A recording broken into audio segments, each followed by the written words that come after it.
Wow. Chris Paul in Game 6 versus New Orleans. 33 points for this guy, 8 assists, 52.25 DK fantasy points. This dude was perfect. He's 36. He's going to be 37 years old next Friday. That's your due date.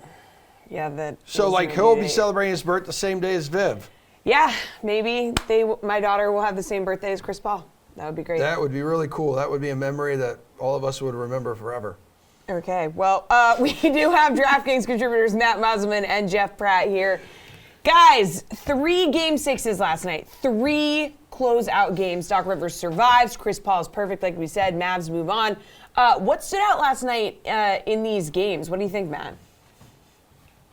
Well, to start with, I'm just happy I don't have to watch the Utah Jazz play anymore, because that was just, as someone who was on the series when Luka Doncic was injured early on, it was just not fun. And it was Maddie, just pure misery. Maddie, they had that wide open 3 to win it too in the end. Like, it was uncontested, had plenty of time, and it just was a brick. I don't remember that shot. I've already blocked it. I don't know what you're talking about. I don't even remember the entire series. The whole Jazz season is just, who knows what happened. So for people that actually played well, I was very happy with Jose Alvarado. Once again, CJ McCollum got in foul trouble. Alvarado stepped up, as did all of the Pelicans rookies. So I know we've talked about this a little bit over the last few weeks, but going into next year, if Zion Williamson is playing, the Pelicans could be really, really good. So I think that's an important takeaway. I also think Devin Booker playing and maybe not being 100%, but at least being out there and looking pretty good now with a whole weekend off before the Maverick series starts. Like, the Suns were pretty far behind the Warriors in Western Conference odds a couple days ago. They've since passed them and moved just ahead of Golden State. Before the playoffs started, the Suns were the clear favorite in the Western Conference. So I think we're seeing that reorganize itself back to where it's supposed to be. I feel pretty good about the Suns right now. I think they should be able to handle Dallas. I think they'll be able to beat Golden State. This team just looked really good right now. They didn't even necessarily need Booker. He didn't play that much last night, but the Suns look really good going forward. So my biggest takeaway is I think the Suns are in a really good position going forward in the Western Conference. Jeff, what was your takeaway after last night? Give credit where credit is due. I think the Sixers showed us the most out of all 3 teams that advanced to the second round last night. I still think Doc Rivers entered that game almost expecting to lose, considering his tirade of excuses about all of the playoff leads that his teams have blown the other night. That being said, Philly finally gave us a taste of just how dominant their offense can be when they're firing on all cylinders. Getting 20 points and 15 assists out of James Harden is all you can ask for in his current role. He had been sleepwalking through this series up until that point. They got 33 and 10 from Joel Embiid. That's what you expect from an MVP candidate, even with a messed up thumb. 25 and 8 is incredible from a third option, especially a guy as young and inexperienced in the postseason as Tyrese Maxey. And then getting 19 and 11 from Tobias Harris is just gravy at this point. If Philly's top 4 players can show up consistently against Miami, they have the potential to overwhelm the Heat with that offensive firepower. The main question is, do they actually have what it takes to put together performances like that on a nightly basis?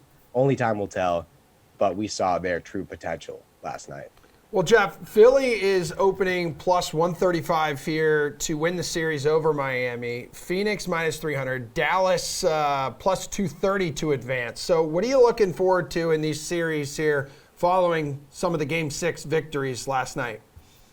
I'm really looking forward to seeing how Eric Spoelstra game plans against the Sixers defensively. If we were going to look at both these teams on paper, the Sixers' talent definitely outweighs Miami's. I think that's no question. Spoelstra, however, is a far superior coach, and he has some elite defensive pieces to play with in this matchup. But for me, in this Mavs-Suns series, it's all about Luka Doncic. We've seen what Phoenix is capable of doing in the playoffs. They're healthy now with Devin Booker back in the fold and will be a tough out for any team. But this is Luka's first time in the second round after so many tantalizing first-round playoff performances. He's likely going to step into a very tough personal matchup with Mikal Bridges, who is built to guard elite players like Luka Doncic. Can he put up 5 or 6 games with 30-plus points and carry Dallas to the Western Conference Finals?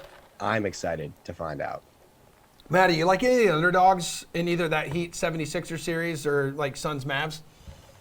So maybe in the Eastern Conference, just to kind of go off what Jeff is saying here, Embiid's thumb, I guess he came away okay. Like, to me, Philly would have been closer to pick 'em if we knew Embiid was 100%. Like, this line is skewed towards Miami, I think almost entirely because of the way Embiid's looked the last few games.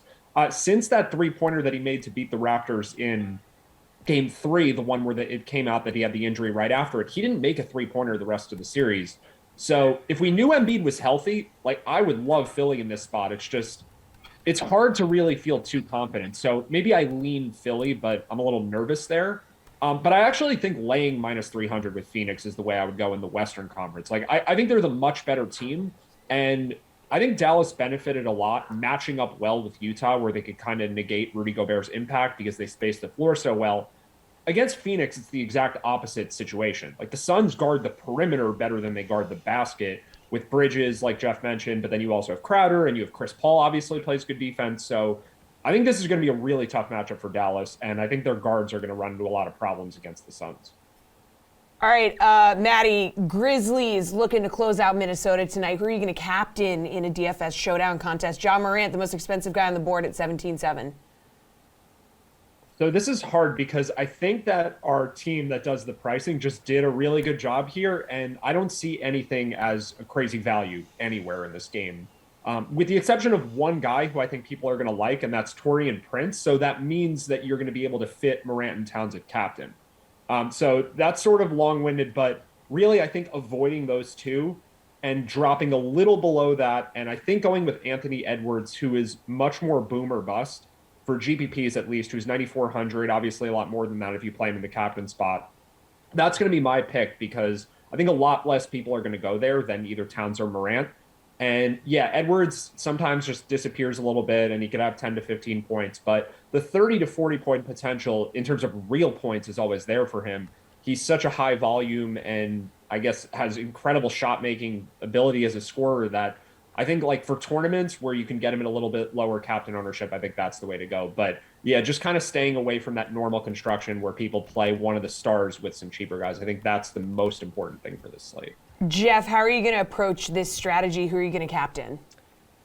Yeah, as Matt alluded to, the obvious answer is paying all the way up for Ja Morant tonight. But I think I'm leaning towards his running mate in Desmond Bane, one of those slightly less expensive guys. Matt rolled with Anthony Edwards, all rolled with Bane. He doesn't have the upside that Ja does, but he's taken about as many shots as Ja over the last 3 games. He's also racked up 42 plus TK fantasy points in all of those contests, and his numbers from behind the arc are just absurd. He's shooting 18 for 35 over the last 3 contests in this series. I still think you need to pay up for a relative stud at captain, but spending 4.8K less on Bane compared to Ja makes sense. The reality is Morant has been the only real consistent player throughout this entire series. From a DFS standpoint, I think we've seen enough from Bane in the last 3 series to feel confident that he could keep it going tonight. Jeff, last one here. Is Memphis moving on or is Minnesota forcing a game 7? Be honest with me.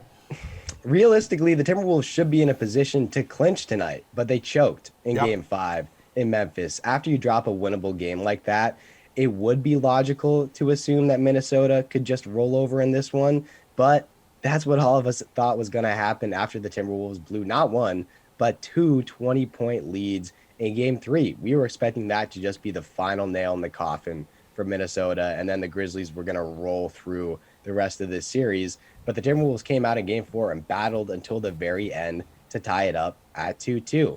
We haven't necessarily seen the killer instinct from Memphis consistently in this matchup, and Minnesota's shown some serious resiliency. For that reason, I think the Wolves have a pretty good shot to take it to 7 tonight. Maddie, what's your gut telling you? Oh, my gut for this series? I don't know if the gut is going to be able to tell us anything where everything is just so inconsistent. I lean Minnesota, but ultimately I think anything can happen with these two teams. There's just so much variance with both of them. So I'll give my normal answer of I don't know what's going to happen between these two teams. But what I will say is that inconsistency does create more potential for an upset next round. So a lot of people might already be penciling in the Warriors to be in the conference finals. I do think either of these teams, if they advance to the second round, either one would have a chance to pull off an upset against Phoenix. So I'm looking ahead. I'll take whoever we get as a probably pretty big underdog against the Warriors. But I have no idea who wins tonight. I'm just excited about either of these teams going forward.